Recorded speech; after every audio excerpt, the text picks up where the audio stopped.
हाय, मैं हूँ अमृता। ये फिल्म एक मर्डर मिस्ट्री है जो ओरिएंटल एक्सप्रेस नाम के ट्रेन में होती है, जिसमें हम डिटेक्टिव हरक्यूलिस, एक प्रिंसेस नैटली और उनके गवर्नर हेगार्ड और मैरी को देखते हैं। इनके अलावा doctor Arbuthnot, miss Hubbard, miss Debenham, professor Hardman, American businessman, इनके अलावा एक आर्ट डीलर रैशेट और उनके साथ उनके सेक्रेटरी हेक्टर और पर्सनल सर्वेंट एडवर्ड, और दूसरे कंपार्टमेंट में काउंटेस एलेना एंड्रू और उसके पति। ऐसे काफी सारे लोग ट्रैवल कर रहे होते हैं। अब कहानी की शुरुआत 1934 में जेरूसलम से होती है, जहाँ पे हम डिटेक्टिव हरक्यूलिस को देखते हैं जो अपना ब्रेकफास्ट कर ही रहे होते हैं कि वहाँ पे चीफ पुलिस इंस्पेक्टर आते हैं, जो उनसे कहता है कि 3 रिलीजियस के बीच में झगड़ा बढ़ते ही जा रहा है और आपको इस पर मदद करनी होगी। दरअसल जेरूसलम के चर्च से एक बेहद कीमती बॉक्स चोरी हो गया था और उसकी चोरी के 1 घंटे पहले ही वहाँ पर इस्लाम के धर्मगुरु इमाम जॉर्ज के रब्बी और क्रिश्चियन के धर्मगुरु प्रीस्ट की एक खास मीटिंग हो रही थी और वहाँ पे कोई लड़ाई ना हो, इसीलिए चीफ पुलिस इंस्पेक्टर भी वहाँ पे मौजूद होते हैं। इसीलिए अब इन तीनों धर्मगुरुओं पर सभी लोग शक कर रहे होते हैं। इसी दौरान हम हरक्यूलिस और बाकी सभी को पूरे शहर के सामने देखते हैं, जहाँ पे हरक्यूलिस कहता है कि जिस रूम से वो बॉक्स चोरी हुआ है उस रूम की दीवार पर एक क्रैक आया है जो किसी ठोस जूते से ही आ सकता है और तीनों धर्मगुरुओं में से किसी ने भी वैसे जूते पहने नहीं होते। इससे ये साफ होता है कि चोरी अब इनके अलावा वहाँ पे चीफ पुलिस इंस्पेक्टर भी मौजूद था। इसीलिए ये साबित होता है कि ये शायद चोरी चीफ पुलिस इंस्पेक्टर ने ही की है। कि तभी वहाँ पे एक पुलिस इंस्पेक्टर आ जाता है जिसे हरक्यूलिस ने चीफ इंस्पेक्टर के घर की तलाशी लेने के लिए भेजा था और उसी के घर से उसे वो बहुत ही कीमती बॉक्स मिल जाता है। ये देख वो चीफ इंस्पेक्टर भागने की कोशिश करता है, लेकिन सभी लोग उसे पकड़ लेते हैं। ये केस सॉल्व करने के बाद हरक्यूलिस स्टैम्बोर्ड नाम की जगह पर वेकेशन के लिए जा रहा होता है, जहाँ उसकी मुलाकात उसके दोस्त बॉक्स से होती है, जो उसके अंकल की ओरिएंट एक्सप्रेस ट्रेन को मैनेज किया करता था। वहाँ पे दोनों भी बात कर रहे होते हैं कि तभी वहाँ पे ब्रिटिश कॉन्सुलेट का एक आदमी हरक्यूलिस के लिए लेटर लेकर आता है, जिसके मुताबिक हरक्यूलिस को एक केस के सिलसिले में तुरंत लंदन जाना होगा। इसलिए हरक्यूलिस बॉक्स से पूछता है कि क्या उसे उसकी ओरिएंट ट्रेन एक्सप्रेस में जगह मिलेगी, जिसपे बॉक्स कहता है कि हाँ बिल्कुल, और वे लोग वहाँ से ओरिएंट एक्सप्रेस में जाते हैं, जहाँ पे उनकी मुलाकात ट्रेन के एक कंडक्टर माइकल से होती है, जो उन्हें बताता है कि सभी सीट बुक हो चुकी है, लेकिन उनमें से हैरिस नाम का एक पैसेंजर नहीं आया होता, जिसकी सीट हरक्यूलिस को मिल जाती है और उसे मिस्टर मैक्विन के साथ उनके केबिन शेयर करना होता है। लेकिन तभी मैक्विन अपनी केबिन चेंज कर लेता है। कुछ समय के बाद ओरिएंट एक्सप्रेस चलने लगती है। वही मिस्टर रैचेट को उसकी केबिन में एक लेटर मिलता है, जिसमें लिखा होता है बेटर वॉच योरसेल्फ, मतलब संभाल कर रहना, जिसे देखने के बाद रैचेट थोड़ी घबरा जाते हैं। वही अगली सुबह ट्रेन से सभी पैसेंजर नाश्ता कर रहे होते हैं कि तभी प्रोफेसर हार्टमिन ट्रेन के स्टाफ से कहते हैं कि मुझे डॉक्टर आर्बटनॉट के साथ नहीं बैठना है क्योंकि वो ब्लैक होते हैं। उनकी ये बात सुनकर मेरी उन्हें समझाती है कि उन्हें ऐसे रेसिज्म की बातें नहीं करनी चाहिए और वो वहाँ से चली जाती है। अब कुछ समय के बाद मिस्टर रैचेट हरक्यूलिस के टेबल पर आकर उसे कहते हैं कि मैं आर्ट और एंटिक्स का बिजनेस करता हूँ, इसीलिए मेरी काफी दुश्मन है जो मुझे बार बार धमकी भरा लेटर भेज रहे हैं। अगर तुम मेरे लिए काम करोगे तो मैं तुम्हें $15,000 दूंगा। जिस पर हरक्यूलिस कहता है कि मैं क्रिमिनल्स के साथ काम नहीं करता और वहाँ से चला जाता है। अब रात के समय हरक्यूलिस को रैचेट के केबिन में कुछ आवाज सुनाई देती है और जब वो बाहर आकर देखता है तो रैचेट के केबिन के बाहर कंडक्टर माइकल खड़ा होता है, जो उसे पूछता है कि क्या सब कुछ ठीक है।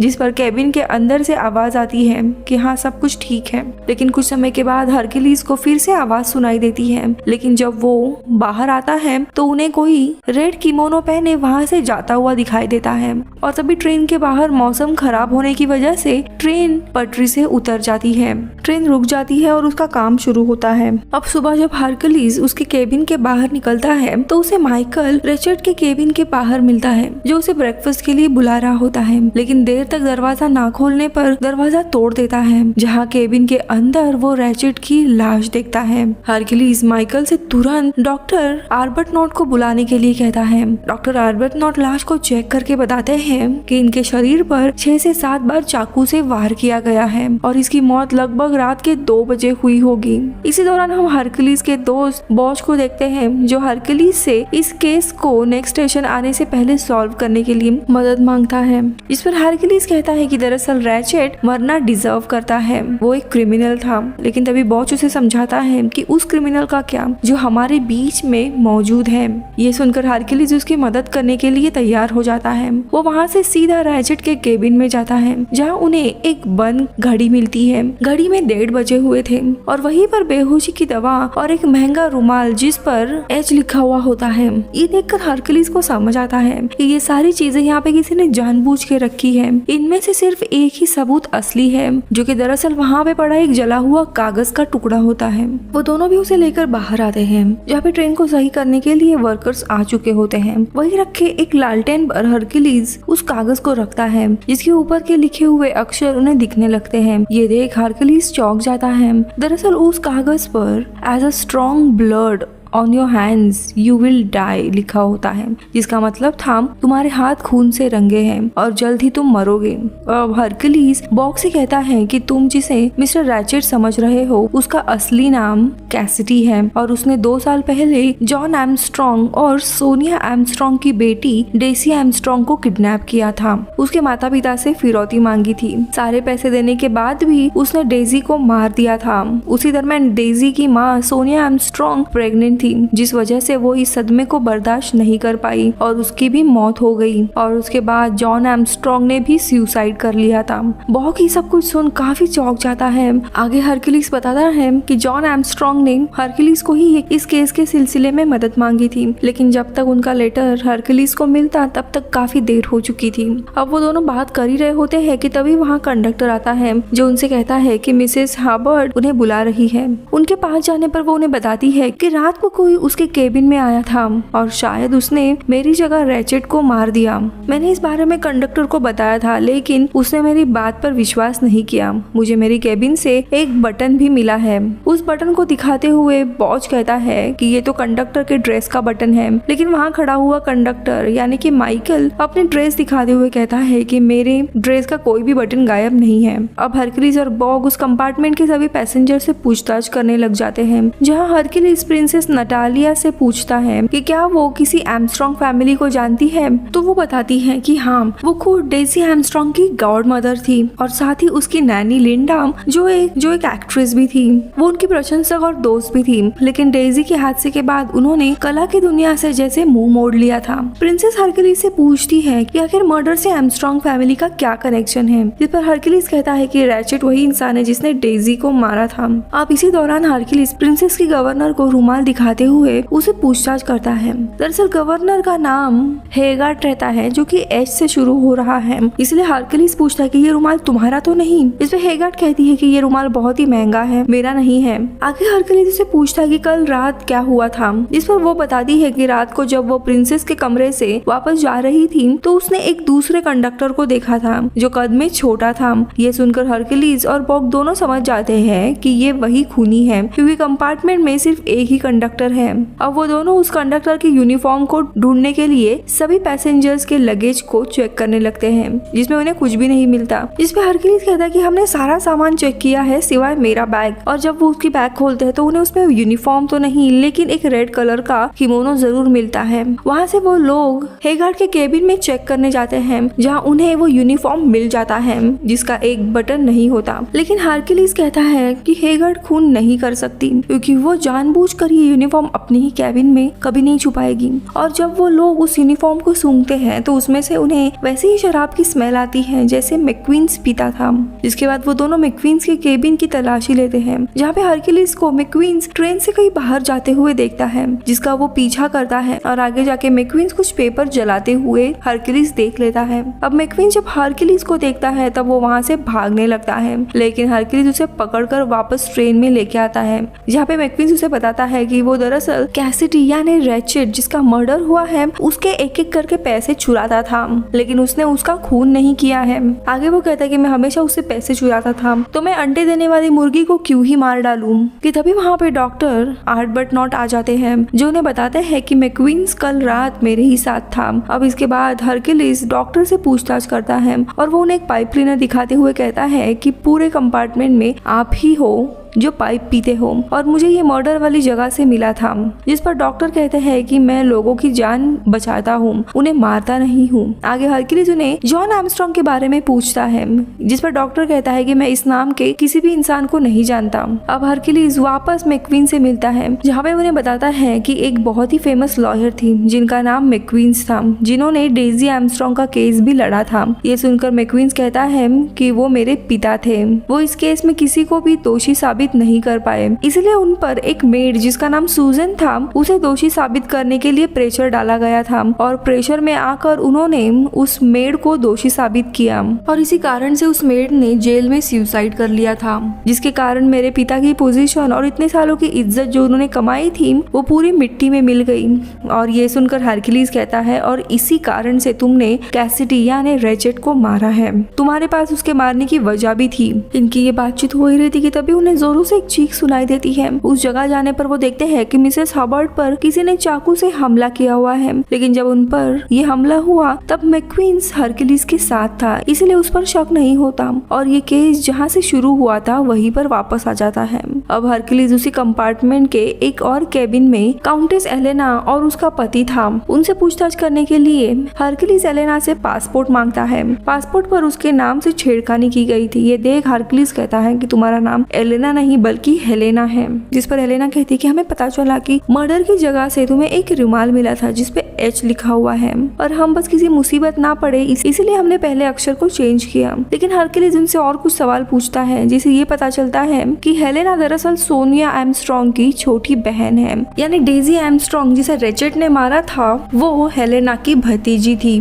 उसे इन दोनों पर भी शक होने लगता है, लेकिन वो आगे कुछ पूछताछ करे उसके पहले ही काउंटेस एंड्रू उसे केबिन से बाहर निकाल देता है, जहाँ उसे प्रोफेसर हार्डमिन मिलते हैं। हरक्यूलिस उनसे कहता है कि आप प्रोफेसर नहीं हो, जिस पर हार्डमिन कहता है कि हाँ बिल्कुल, दरअसल मैं एक डिटेक्टिव हूँ और मैं पहले पुलिस में भी काम किया करता था। रेचेट यानी जिसका मर्डर हुआ है उसने मुझे एक छोटे काले कद के आदमी को ढूंढने के लिए रखा था, और मैं पूरी रात इस कंपार्टमेंट में नजर रखे हुए था।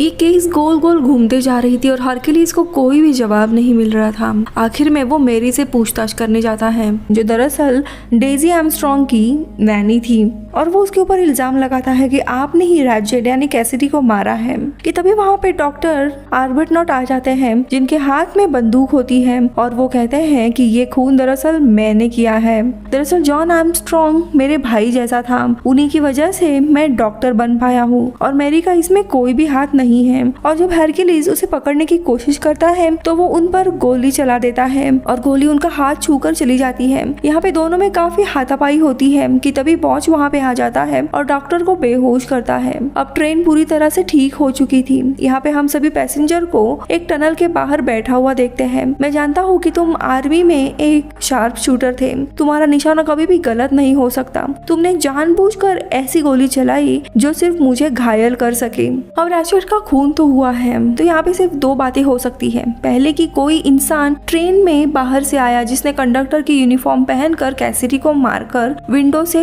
बाहर भाग गया, जिस पर बॉच कहता है कि ऐसा नहीं हो सकता, क्योंकि अगर कोई बाहर से आता है तो वो यूनिफॉर्म ट्रेन में क्यों छुपाता।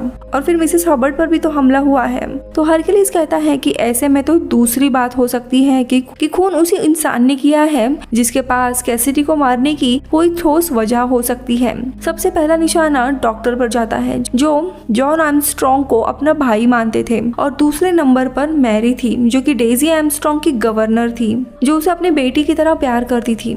तीसरा और चौथा निशाना हेलेन पर था, जो सोनिया आर्मस्ट्रांग की छोटी बहन थी और डेजी उसकी भतीजी थी। उसने और उसके पति ने मिलकर ये मर्डर किया होगा। और पांचवा निशाना प्रिंसेस नटालिया पर जाता है, जो सोनिया की गॉड मदर थी, जो डेजी आर्मस्ट्रांग की गॉड मदर है। जो रुमाल दरअसल मिला वो प्रिंसेस का ही था। प्रिंसेस रशियन थी और रशियन लैंग्वेज में एन को एच से रिप्रेजेंट किया जाता है, और इसी कारण से उनके रुमाल पे एच ही इनिशियल्स लिखे हुए थे। छठवें निशाने पर एस्ट्रोवोडस जो वो नर्स थी जो डेजी को किडनैप करते वक्त उसकी देखभाल किया करती थी और वो डेजी के मौत के लिए कहीं ना कहीं खुद को जिम्मेदार मानती है। 7वें निशाने पर मास्टरमैन जो आर्मस्ट्रांग फैमिली का शेफ था।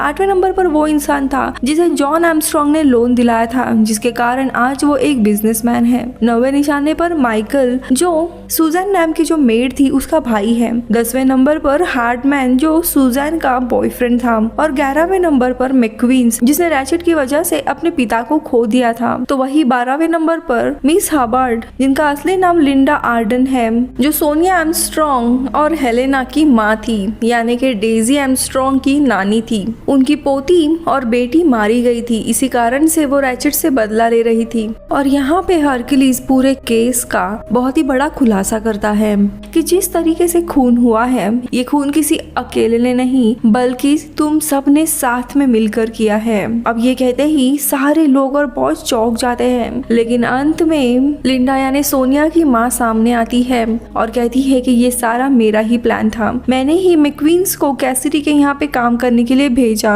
और मेरे कहने पर ही डॉक्टर ने मुझे ऐसे चाकू मारा कि मुझे ज्यादा चोट ना आए। इसमें इन सभी की कोई भी गलती नहीं है। और तभी हरक्यूलिस कहता है कि दरअसल कैसिडी यानी रैचेट एक बहुत ही बड़ा क्रिमिनल था जिसने न जाने कितने लोगों को मारा था।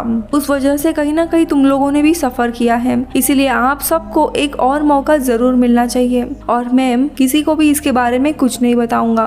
और कहानी के अंत में हरक्यूलिस पुलिस को वही पहली वाली कहानी बताता है जिसमें खूनी ट्रेन से भाग गया था और पेपर वर्क करने के लिए वहीं पे रुक जाता है और बाकी के पैसेंजर्स ट्रेन से चले जाते हैं और ये कहानी इधर ही खत्म होती है। मैं मिलूंगी आपसे अगले वीडियो में, तब तक के लिए बाय बाय।